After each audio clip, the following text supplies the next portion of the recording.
Quick shout out to my patrons. Without you guys, this wouldn't be possible, so thank you, thank you, thank you. Hey y'all, it's Kate from the Literary Apothecary, and welcome back to another episode of Books My Boyfriend Gave Me. Today we're going to be talking about Kingdom Keepers, number 5, Shell Game. Now this book I gave 4.5 out of 5 stars, and I'll talk about why in just a minute, but let's first get a quick spoiler-free summary of what happens in this book. So, the Disney Cruise Line is set to be the first passenger ship to sail through the Panama Canal. This is such a huge historic moment. They will sail from Cape Canaveral to Los Angeles. Guests have paid huge amounts of money to be aboard this historic adventure. And there's a big surprise waiting for them on ship. The DHI kids, the Kingdom Keepers, are there in person to launch the ship's DHI server, so they'll have the Disney hosts, interactives, the DHIs on board, as well as the kids that were models for them, our main characters, of course. However, as things typically do in these books, plans go astray. The Kingdom Keepers realize that almost all of the Disney villains, the Overtakers, are on board this ship.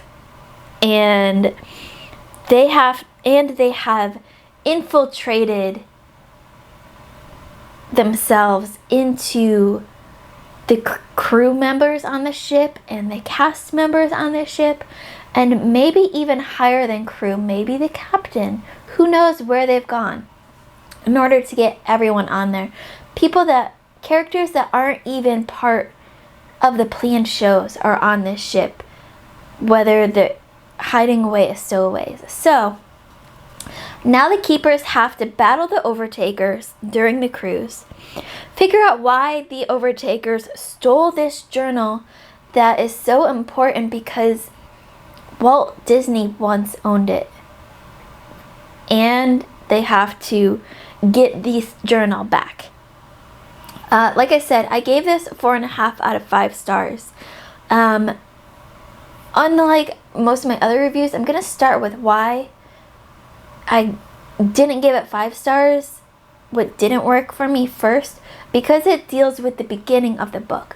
So in the beginning of the book, we are kind of thrown straight into the action with no explanation, no build up to it. Usually there's even just a couple pages of build up before we get the action that explains why our keepers are going to this particular park after this particular mission. We get none of that in this book. We just get straight into the action, and that is a little bit confusing to me because I like to be oriented into the 5 W's: who, what, when, where, why, how, before I can follow along with the story. So it took me a while to be able to grasp what was going on and who was part of the plot and who was not, who was surprised. It was just a little bit confusing. But once they got aboard the ship, the cruise ship, the plot really settled down and just straight took off. It was easier to follow. What I loved about this book, we've got lots of Disney characters in this book. You guys know how much I love the Disney interactions. And we don't just have random Disney characters in here, like in some of the other parks we might, but they tied in Disney characters that deal with water and the ocean and sailing into this book. And that is what I appreciated. They took the time to think about the plot of the book and what characters would make sense in those situations. And that I give an A+ for. It had a great story tempo. After we got through the confusing parts in the beginning, it really moved along at a nice tempo. I never thought oh, this drags, this is going too fast, what's going on? Felt like it was a decent tempo throughout the rest of the book. It had great writing. Just the writing in general was really good, and at least for me, who doesn't have a whole lot of experience with YA middle grade books, the writing was surprisingly well done in this book, especially compared to some other books, but just spot on writing. The prose was great, The dialogue was good. It was just really good writing. And the action scenes were written so well that I could picture them in my head as they were happening.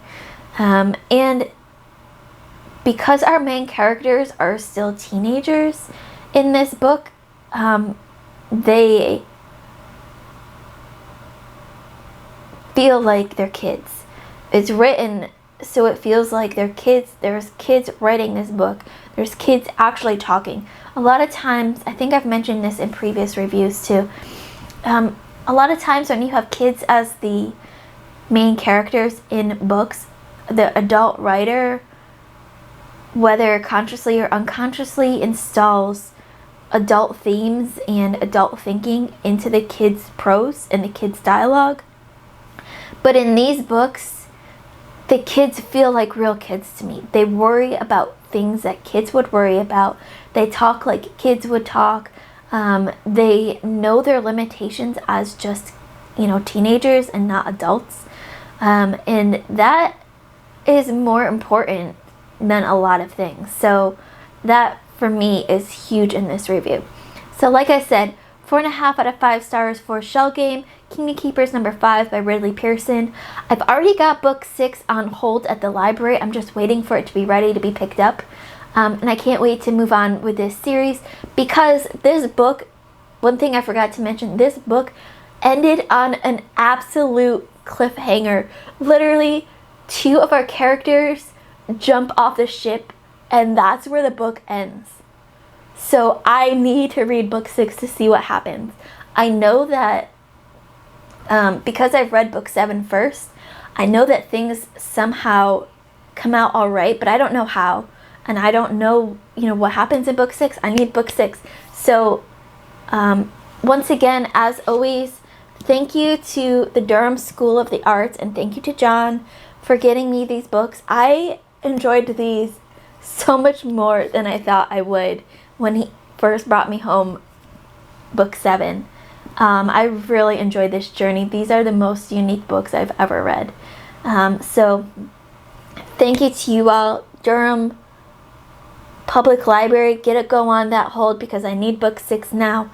And that's it for now. Tune in next week for another episode of Books My Boyfriend Gave Me. Keep reading and I love you all to the moon and back. Bye.